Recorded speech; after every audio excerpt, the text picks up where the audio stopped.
प्रिय मित्रों, आज पेंतकुस्त का पर्व मनाया जा रहा है। पुराने इस्राएल में गेहूं के फसल काटने के बाद कृतज्ञता प्रकाशन के रूप में यह पर्व मनाया जाता था। कालांतर में सिनाई पर्वत पर ईश्वर द्वारा मूसा को नियम संहिता दी जाने की स्मृति भी इससे जुड़ी गई। ईसाई परंपरा में क्रिस्त के शिष्यों पर पवित्र आत्मा के उतर आने की घटना की याद में अब यह पर्व मनाया जाता है। सृष्टि के आरंभ से ही पवित्र आत्मा के विश्व में कार्यरत होने की बात बाइबल में उल्लेखित है। उत्पत्ति ग्रंथ अध्याय 1 वाक्य 2 में हम पढ़ते हैं, ईश्वर का आत्मा सागर पर विचरता था। वहां अध्याय 2:7 में मनुष्य की सृष्टि के वर्णन में कहा गया है कि प्रभु ने धरती की मिट्टी से मनुष्य को गढ़ा और उसके नथनों में प्राण वायु फूंक दी। इसी विचार को विकसित करते हुए अय्यूब के ग्रंथ में अय्यूब कहता है, ईश्वर की आत्मा ने मुझे गढ़ा है, सर्वशक्तिमान मुझ में प्राण वायु फूंकता है।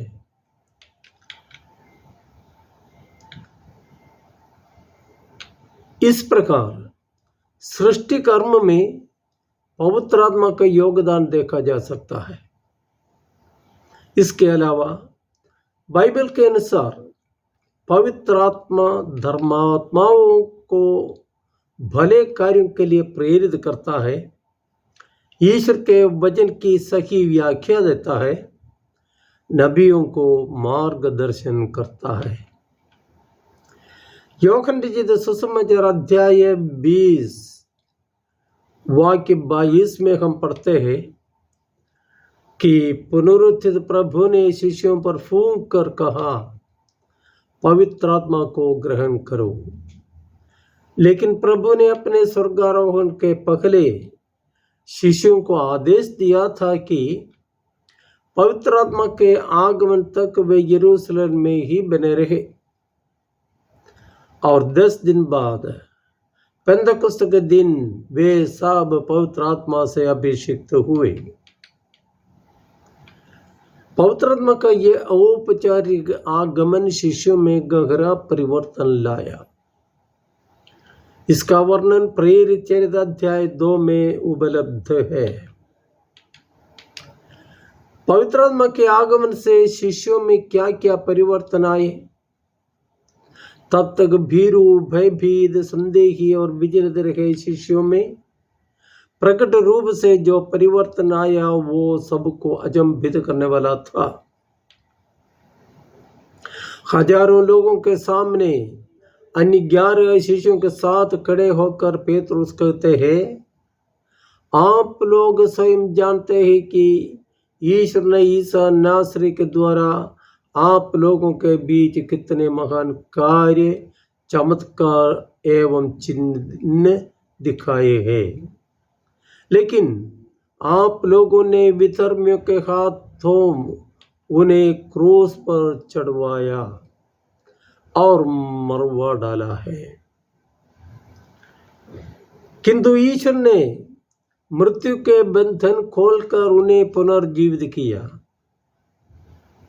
पेतरुस के भाषण से प्रभावित होकर लगभग 3000 लोगों ने पश्चाताप करके बपतिस्मा ग्रहण किया और शिष्यों में सम्मिलित हो गई।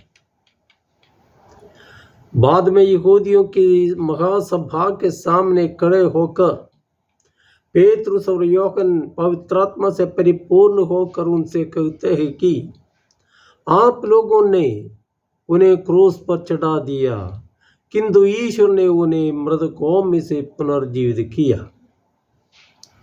याद रहे, ये वही पेत्रुस है जिसने एक नौकरानी के सामने भयभीत होकर गुरु को जानने से 3 बार इनकार किया था।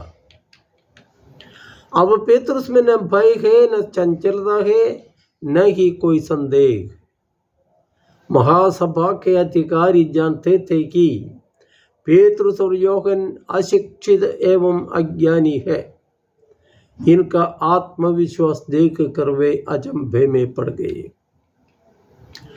आदिम कलीसिया के विश्वासियों के मन में पवित्र आत्मा की अग्नि इस कदर जलने लगी थी कि वे सबके सब यीशु के नाम के प्रति जीने और मरने और सुसमाचार सुनाने को तैयार हुए। अत्याचार के समय वे अविचलित होकर ईश्वर से प्रार्थना करने के लिए एकत्रित होते थे।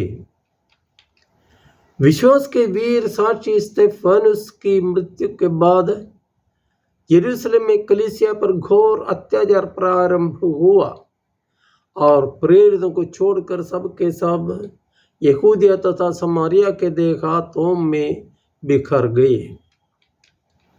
लेकिन वे चुप नहीं रहे, बल्कि वे घूम घूम कर सुसमाचार का प्रचार करते रहे, क्योंकि पवित्र आत्मा उन्हें इस कार्य के लिए प्रेरित करता था।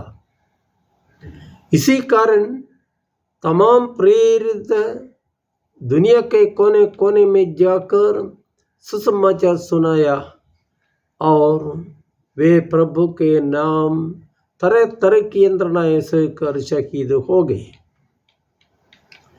पवित्र आत्मा आज भी कलीसिया में कार्यरत है। दृढ़ीकरण संस्कार द्वारा हम पवित्र आत्मा का वास स्थान बन गए हैं। पवित्र आत्मा से परिपूर्ण होकर ख्रिस्त के साक्षी बनने और सुसमाचार सुनाने का वरदान हमें प्राप्त है।